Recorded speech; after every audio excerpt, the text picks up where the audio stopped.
¿qué tal, chicos? ¿Cómo están? Pues soy Sara Pineda y hoy vamos a tener una clase muy especial, que es la primera de tres que vamos a ver y es relacionada directamente con especies vegetales, teñido natural con especies vegetales. Así es que les he preparado esta presentación a modo de introducción a este tema, que me parece bastante interesante y que tuve ya una publicación por ahí en mis redes sociales, en Facebook particularmente, de unas pruebas y unas prácticas que hice sobre teñido vegetal con maíz, fue con maíz, con orégano, con cúrcuma y con un chile morrón, que quedó bastante interesante. Fue una práctica y esta práctica llevó a tener muchos comentarios, a querer saber más sobre el tema.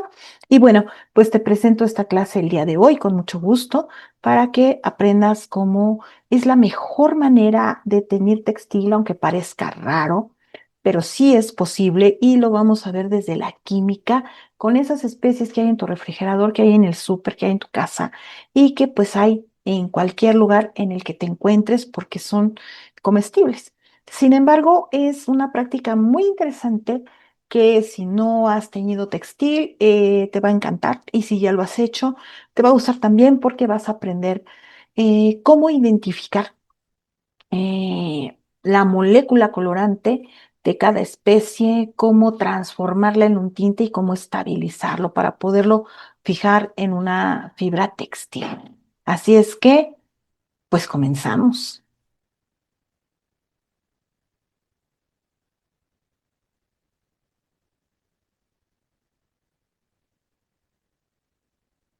Entonces, vamos a revisar primero la parte que corresponde al textil, que es sobre el cual vamos a estar trabajando.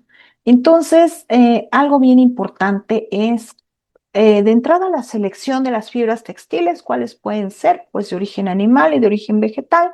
En animal, pues, la más común es la lana y en vegetal, pues, el algodón, el lino.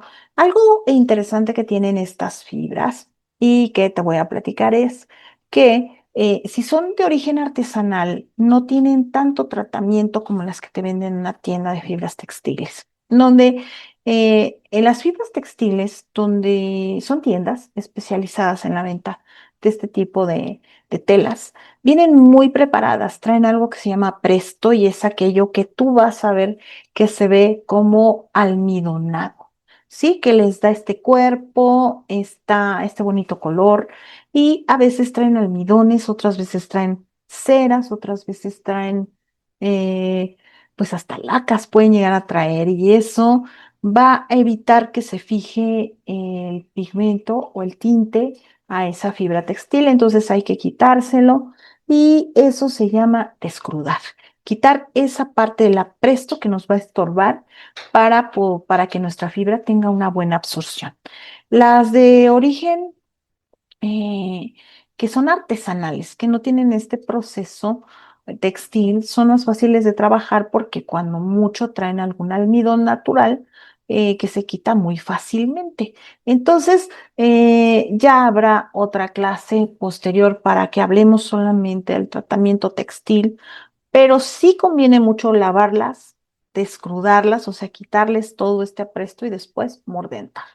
El mordentado es básico, es necesario, no puedes teñir una fibra textil si no está mordentada y el mordente universal es el alumbre. Y te recomiendo que sea un alumbre orgánico. Entonces, ya que tengas tu fibra o textil, que me refiero a los hilos o a las telas completas, mordentado, pues entonces ya podemos pasar a la parte que corresponde al color, que en este caso, pues es de lo que trata la clase. Entonces, lo primero que tenemos que hacer, y para este caso, es seleccionar aquellos vegetales que son más candidatos a extraérseles color y a teñir. Y bueno, pues en vegetales van a entrar estos que te comento, que son el maíz morado, el frijol, que pues da un color muy bonito, la cúrcuma, algunas o algunos frutos también pueden ser, ¿no? Todo esto que está en nuestra cocina. Me han comentado mucho mis estudiantes que pues hay frutos que dan muchísimo color, ¿verdad? El betabel obviamente no va a pasar por alto. Entonces, lo primero que tenemos que hacer es eso precisamente, ¿no? Seleccionar con qué especie vamos a trabajar, ¿verdad? Y que tenga alto contenido de sustancia colorante, que ahorita vamos a ver más a fondo qué es eso. Algo que te recomiendo y que en general lo hago con mis estudiantes es este tipo de infografías. Investigar un poquito, sobre todo cuando la especie no es muy conocida, porque en estos talleres y cursos que existen sobre teñido textil y en general el teñido que se hace, pues es con especies más seguras, ¿no? Como el palo campeche o palo tinto, el palo brasil, el palo azul, la nuez negra, el añil, no se diga, la grana cochinilla. Sin embargo, estas especies, como te puedes dar cuenta, no son tan comunes y es por una razón, porque el tinte es fugitivo. Y como lo dije la palabra, se va, pero ahorita vamos a hablar un poquito más sobre este tema. Entonces, lo primero que tenemos que hacer es identificar el nombre científico. En este caso, escogí precisamente el maíz morado porque este maíz, entre todos los maíces que existen, tiene una particularidad y es que todo es morado. Los dientitos, el lolote, que es lo que en el centro tiene, que sostiene a todos los dientes en general, y las hojitas. Y que en realidad, pues lo que tiene es el centro, es el lolote, ¿no? Ahí es donde se concentra la mayor cantidad de antocianinas. Y bueno, también es importante investigar cuál es la molécula encargada de dar color y en este caso son las antocianinas. Entonces, esta pequeña infografía nos da pistas hacia dónde debemos ir en cuanto a la selección de medios solventes o sales metálicas o lo que se vaya a requerir para poder hacer una adecuada extracción del colorante en un medio solvente, que a fin de cuentas este medio solvente nos va a llevar a tener un buen teñido textil. ¿Sale? Bueno, pues esto yo se los recomiendo hacer con estas especies que vamos a utilizar para teñir, ¿no? Conocer cuál es la especie adecuada para llevar a cabo este teñido textil. Por ejemplo, en el caso del orégano, hay varias especies de orégano y en particular a mí me ha tocado que la mayoría nos da color amarillo y hay una en especial que viene del estado de Hidalgo en México que nos da color verde. Entonces de ahí la importancia de identificar cuál es la especie tintorea con la que vamos a trabajar y cuál es la molécula responsable del color que vamos a obtener o que vamos a extraer y, y cuál es el mejor medio solvente para lograrlo. ¿Qué es un medio solvente? Es este líquido en donde se va a remojar la fibra textil y donde se va a hervir. Entonces, este líquido o medio solvente es donde la molécula de color va a ser obtenida o extraída y tenemos que escogerla de la mejor manera. Este medio solvente universal es el agua. Yo creo que ya lo has de saber o ya lo has de conocer, que actúa a nivel iónico. Sin embargo, aquí entran en función algunas otras características importantes que tienen que ver con la naturaleza del pigmento y no solo con la naturaleza de la molécula que da color, sino desde este momento empezar a ver dónde se obtiene la mejor manera y empezar a generar esta estabilidad del tinte desde este momento. Por ejemplo, habrá moléculas que sean más compatibles en medios ácidos que en medios alcalinos y habrá otras que requieran, por ejemplo, que tengan como naturaleza más oleosa, como es el caso de la cúrcuma, que haya necesidad de que haya alcohol o un medio ácido para que haya una buena extracción. Lo mismo sucede con la clorofila cuando trabajamos con espinacas, por ejemplo, o el betabel, que sueltan mejor su color en un medio más ácido o en el caso del alcohol que en pura agua, ¿no? Aquí te puse una tablita donde pues te doy más o menos una pista de cómo, de qué especie tiene qué molécula de color y cuál es el medio solvente más recomendado, ¿no? Por ejemplo, aquí está el maíz morado, tiene antocianinas. En particular en esta clase, quiero hablarte un poquito más sobre el maíz morado, ¿no? Sobre la naturaleza del maíz morado, porque es particularmente diferente a otras especies y tiene antocianinas. Entonces, para esta clase te voy a hablar en particular de las antocianinas, ¿no? Son hidrosolubles en ácidos básicos, o sea, ácidos y alcalinos, y de preferencia en agua acidificada o alcohol, ¿no? Em, y aquí te pongo esta tablita con los medios solventes que son más favorables para este tipo de especies. Recuerda que estas especies con las que vamos a trabajar en este curso son vegetales, son inestables, por decirlo de alguna manera, el colorante o el tinte es fugitivo, entonces vamos a ir directamente a estabilizar el tinte, fijarlo perfectamente bien en la fibra textil y que nos dure un poquito más, ¿no? Bueno, entonces aquí te puse algunos puntos de lo que corresponde a la importancia del medio solvente. Por ejemplo, facilita la liberación del pigmento, eso es definitivo, es la parte medular o principal del medio solvente que ahí suelte el color, por decirlo de alguna manera. Modula o regula el pH en el extracto. El agua normalmente pues es una solución neutra, ¿verdad? Salvo que tuviera algún metal por ahí o algo que no estuviera controlado, pero de ahí podemos modificar, digamos, ese pH con la adición de sales o utilizando otro tipo de soluciones, ¿no? Ayuda a estabilizar el tinte y aparte permite la combinación de fijadores. Esto es que cuando haces tu extracto de la planta en el medio solvente, también es un medio precisamente para que las sales metálicas lleguen y pueda ocurrir este cambio de color por medio de estar moviendo el pH dentro de la misma tina, ¿no? Para crear obviamente el tinte. Bueno, este, ahora hablemos un poquito sobre las especies vegetales, ¿no? Ya en sí. Algo que tienen las especies vegetales y que ya lo habrás notado es que dan mucho color, que son muy bonitas. Te voy a poner un ejemplo.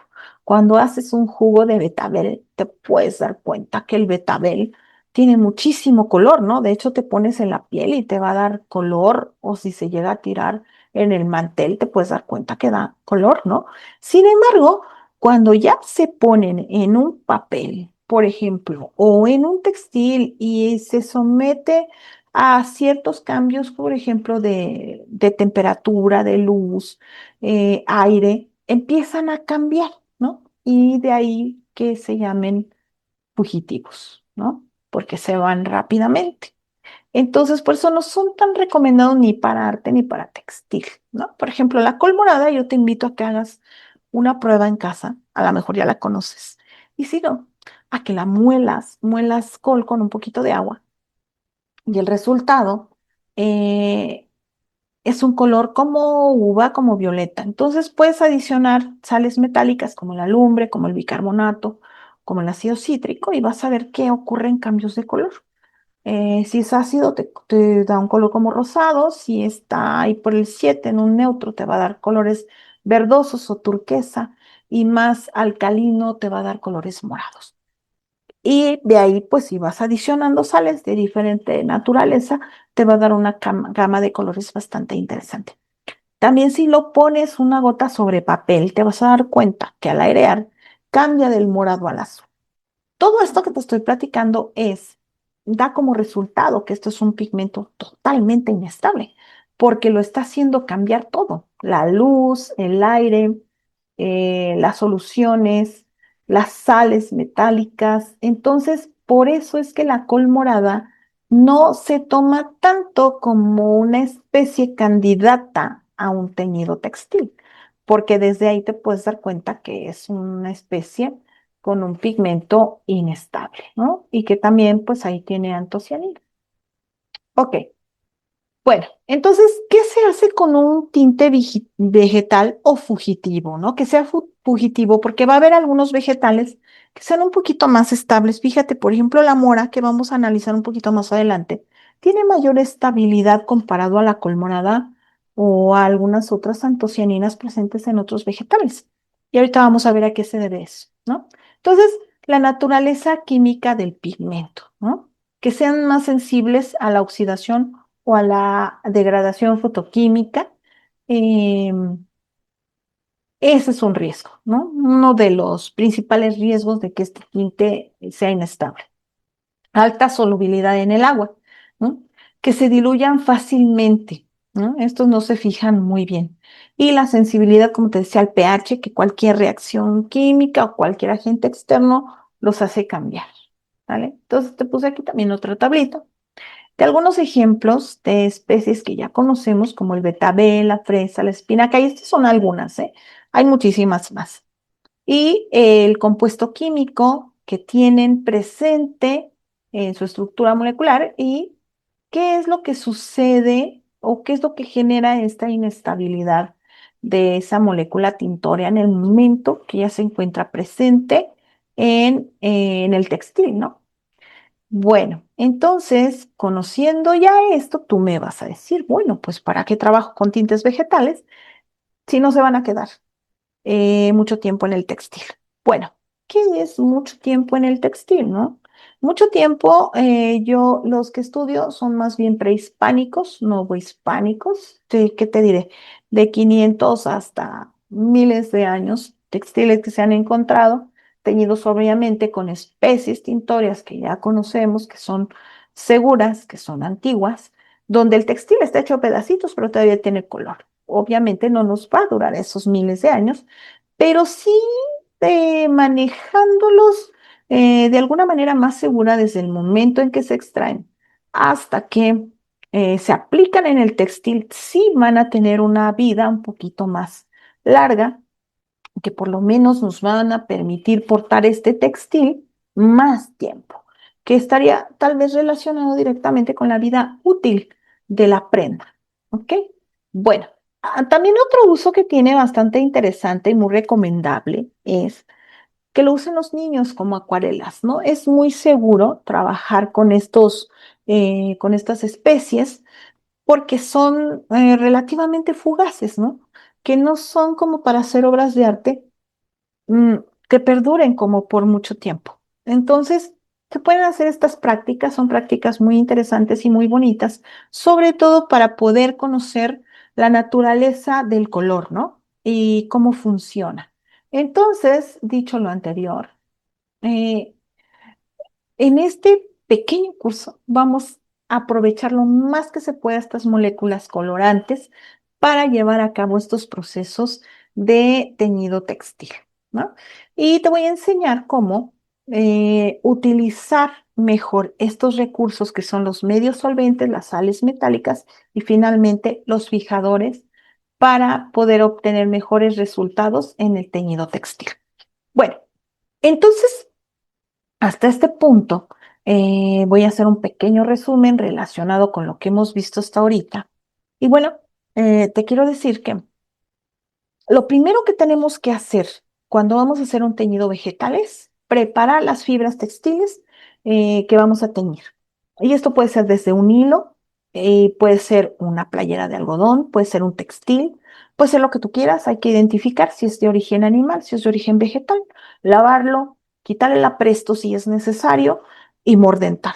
¿Sí? Esos serían, digamos, a grandes rasgos, los pasos más importantes previos al teñido textil. Luego que tenemos la identificación y clasificación de las especies con las que vamos a trabajar, que para este cursito, esta clase de hoy, van a ser vegetales. Y en particular, pues vamos a acotar un poquito esta gama tan grande de especies que vamos a trabajar con hibiscus, que es la flor de la Jamaica. Vamos a trabajar pues un poquito con el betabel, la col morada, no se diga el maíz morado, que es un tema bastante interesante y la cúrcuma, obviamente, ¿no? Entonces, es una gama de colores bastante bonita y vamos a saber cómo hacer que nos duren un poquito más, que dejen de ser tan fugitivos y podamos disfrutar un poco más de ellos. Bueno, entonces, la pregunta clave sería, ¿por qué estas mismas moléculas colorantes, como son las antocianinas, que las encontramos en otras especies, en otras son estables y en vegetales no? ¿A qué se debe? Pues miren, desde la química hay muchas razones que al comprender estos procesos nos llevan a estabilizar a nivel molecular estos tintes fugitivos. Fíjate, por ejemplo, estructura química es un punto importante porque en unos casos son estables y en otros no, es la estructura química específica del pigmento. No todas las antocianinas son iguales, ¿sí? Algunas tienen grupos adicionales como azúcares o ácidos fenólicos que protegen la estructura. Sí, por ejemplo, aquí te pongo el ejemplo del vino tinto o en algunas moras que es mucho más estable que la cianidina común en fresas y betabel, ¿no? Esto quiere decir que hay transformación de estas estructuras químicas gracias a la presencia de otros compuestos que mejoran la calidad de esa antocianina, ¿no? Pero esto se encuentra dentro de la molécula de color. Bueno, es parte de la molécula de color, no dentro de la célula. Bueno, por otro lado, la presencia de copigmentos o copigmentación, ¿no? En muchas plantas las antocianinas están acompañadas de otros compuestos fenólicos como flavones o ácidos orgánicos que actúan como copigmentos estabilizando su calor. Fíjate, te voy a platicar aquí rápidamente un experimento que se hizo en laboratorio y que, bueno, no está relacionado directamente con el teñido textil, pero sí con la estabilidad del color en la col morada. Y se ha visto que cuando tú combinas el pigmento de la col con el pigmento de otra especie que sea afín, por ejemplo, que si tienes morado en la col morada, la otra especie sea morada, ¿no? O afín, roja tal vez, azul. Al unirse, químicamente hablando, se forman dobles enlaces, se enlazan y esta molécula de la antocianina se vuelve más resistente en presencia de la otra, ¿no? Generando un compuesto diferente, más estable. Entonces es una pista, digamos, para generar mayor estabilidad en el tinte, ¿sí? Bueno, y esto ocurre también de manera natural, que es el ejemplo, lo que te acabo de leer en esta parte de la presentación, ¿no? Este es un ejemplo. La otra son las condiciones internas de la célula vegetal, que contenga algún antioxidante, como tejidos ricos en antioxidantes que previenen la oxidación de las antocianinas. O sea, es una forma natural que viene ya de la planta o de la especie de donde se está obteniendo esta molécula colorante, ¿no? Y las modificaciones naturales de las antocianinas, ¿no? Bueno, entonces, y aquí te pongo el ejemplo precisamente de las antocianinas aciladas del maíz morado, que estas, también la piel de la berenjena la tienen, entonces son puntos de donde se puede extraer color más seguro y que tiende a ser más estable. Por ejemplo, fíjense que hay un estudio de donde se está sacando colorante a partir de la pielecita del cacahuate, ¿no? Y de ahí se está sacando un pigmento. Entonces, a la hora de que tú defines o identificas de dónde viene el color, porque dices, te has fijado en ciertas plantas, pues pinta que la raíz, se obtiene el pigmento de la raíz, en otras del tallo, en otras de la hoja, de la flor, etcétera. Es por eso, porque en esos lugares se encuentra mayor concentración, como es el ejemplo que te ponía yo del maíz morado, que justo en el centro, en el olote, es donde hay mayor concentración de antocianinas, ¿no? Entonces, eso es, yo creo que básico, es de lo más importante, lo primero que hay que tener en cuenta a la hora que determinamos con qué especie vamos a trabajar y de dónde se va a sacar el color, ¿no? Después, pues el medio solvente en el que se va a obtener, donde haya más compatibilidad, donde haya más afinidad y se pueda obtener de la mejor manera este tinte, ¿no? Este color en el medio solvente que se va a convertir en un tinte.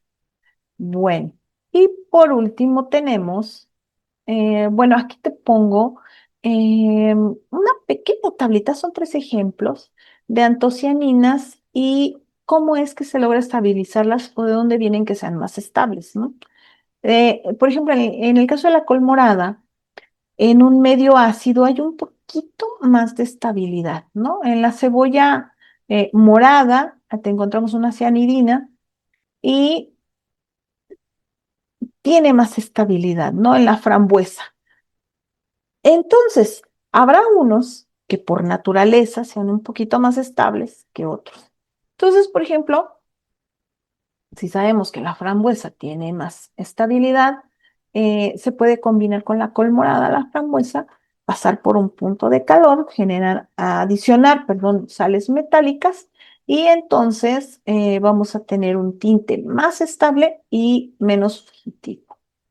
Y por último, que sería como a manera de introducción a este curso que hoy estamos comenzando, también nos podemos valer de este recurso tan maravilloso que son los fijadores naturales y orgánicos. Recuerda que siempre en todas mis clases y todos mis cursos, siempre te voy a estar recomendando todo natural y orgánico, ¿no? Que sea 100% natural y 100% orgánico. ¿Cómo es esto? Pues que venga de la naturaleza y lo 100% orgánico es que no haya pasado por un laboratorio, por lo menos el 95% de los materiales que estemos utilizando. ¿Sí? Entonces, mira, estos son fijadores. Haz de cuenta que le vas a poner una capa de resistol con agua al final a ese teñido textil, pero de manera natural y por un proceso químico de fijación, ¿sí?